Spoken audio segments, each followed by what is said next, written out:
What being on the path of the divine means is that you don't have your own nonsense anymore. Where does your nonsense come from?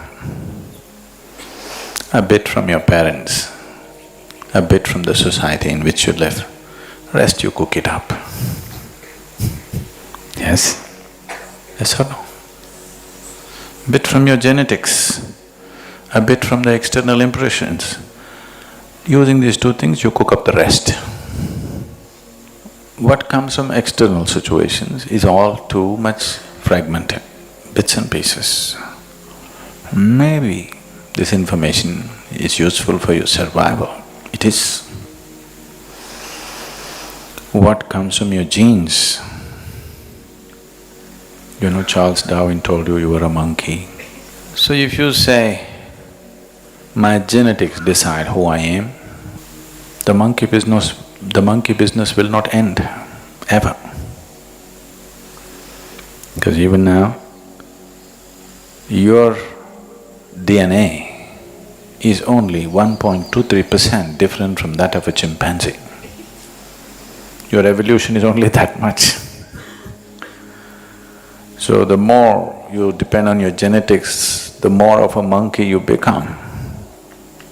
I say a monkey because if you go by your genetics, you become cyclical. If you travel like this, one moment if you're not alert, you'll go off at a tangent. If you go like this, you may slow down, you may hasten, you don't go anywhere. So being on the path of the divine means, first thing, to become free from your genetics. It is in this context we say Shiva is Swayambhu. That means he has no parentage. He dropped it. He cleaned his mother and father out of him. No father, no mother, just here. Because genetics means repetition. Repetition means cyclical nature. Cyclical nature means you're going in circles, you're not going anywhere. So, this I business and all, you reading bits and pieces of Vedanta, please stop that. Don't read all this stuff, me and my consciousness and my witness and where is the witness, witnessing the witness, witness. You can go on endlessly. Witness witnesses the witness and witness witnesses the witness, witness witnesses the witness.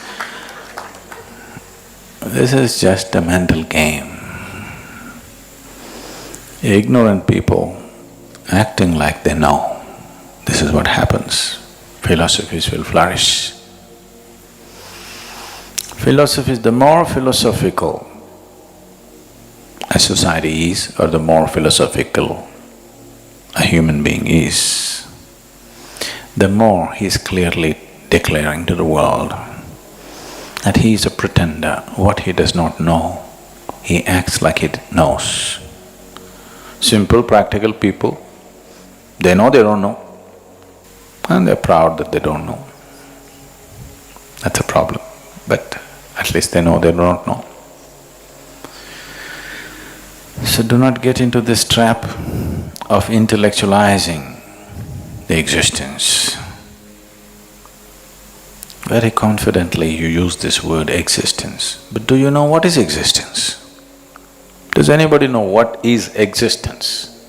Does anybody know? Nobody knows. So when we talk, when you use words of whose meaning we do not know, that's called rubbish, isn't it? But maybe socially very valuable rubbish because it confuses somebody. If you can confuse a few people, they may believe you're intelligent. Really. If you want to be perceived as intellectual, you just have to confuse a few people. You don't have to bring clarity to anybody. The work, the spirituality or the spiritual work is about bringing clarity, not confusion. Confusion we do only when people have deep conclusions. When people have conclusions in their mind which they believe is everything, then we confuse them a bit so that their conclusions get loosened up.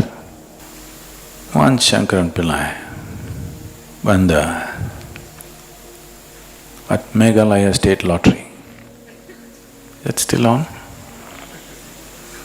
Is it still on or gone? No lottery? Okay, at that time. 1984. We change the date, what's the problem? After all, we made up the dates. We can use it the way we want it, isn't it? Not now, 1984, he won a lottery. And people gathered, press gathered, and everybody said, wow, we won a lottery. 56 crores. You heard those days, isn't it? So, how did you get this lucky number? So Shankaran Pillai said, I had 3 consecutive nights I had a dream. In the dream, it said, number 8, number 8, number 8 3 times. 3 times it appeared, 8, 8, 8.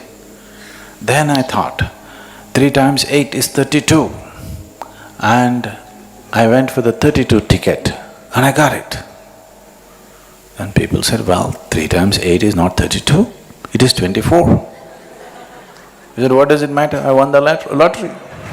So I'm telling you, existence does not fit into your logic. It's not logically correct. It's not logically correct. But it's fantastic. That means what's wrong? That means what's wrong? That means your logic is too limited, isn't it? No, existence is not correct.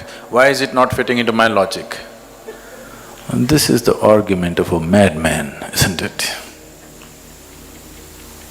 This is the way it is. If your logic doesn't fit into it, there's a problem with your head, not with the existence.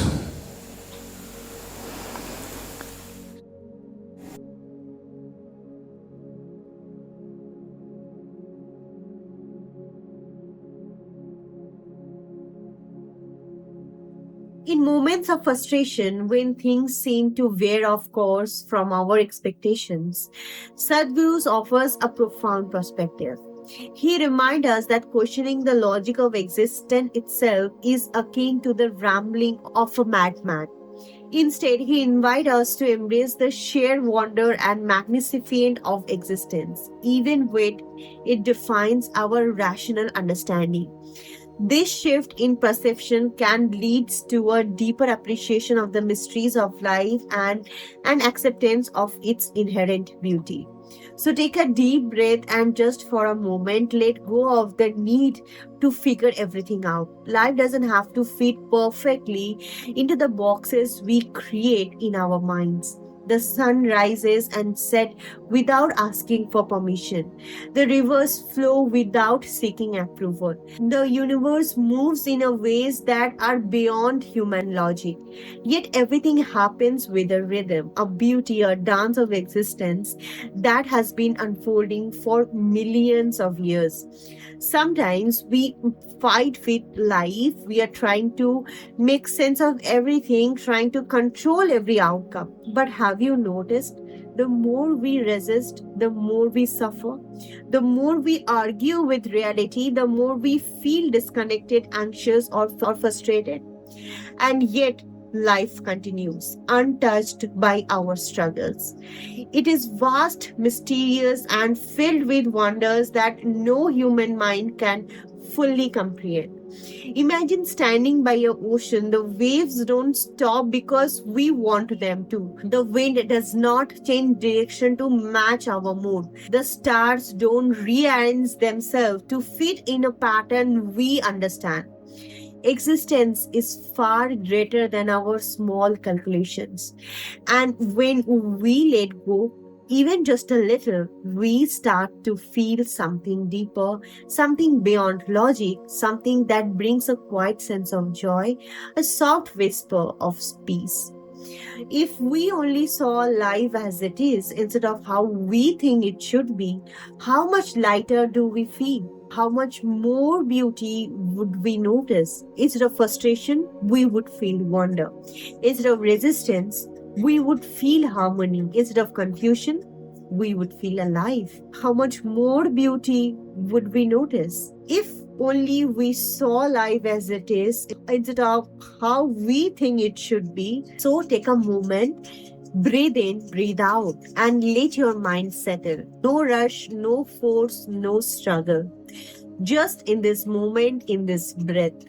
There is nothing to solve, nothing to face, existent as it is, and you are a part of it. Just as perfect, just as vast, just as limitless. So, as we navigate the complexities of our journey, let that thought sit with you for a while, not as something to figure it out, but something to be simply be with. Again, this is not a summary of Sadhguru's word, it is simply my interpretation of the deep wisdom he imparted. Kindly keep them separated and do not misunderstand. Thank you for joining, and we will see you tomorrow. Until then, please take care. Namaskar. Chandrachud Shiv Shankar Parvati Ramana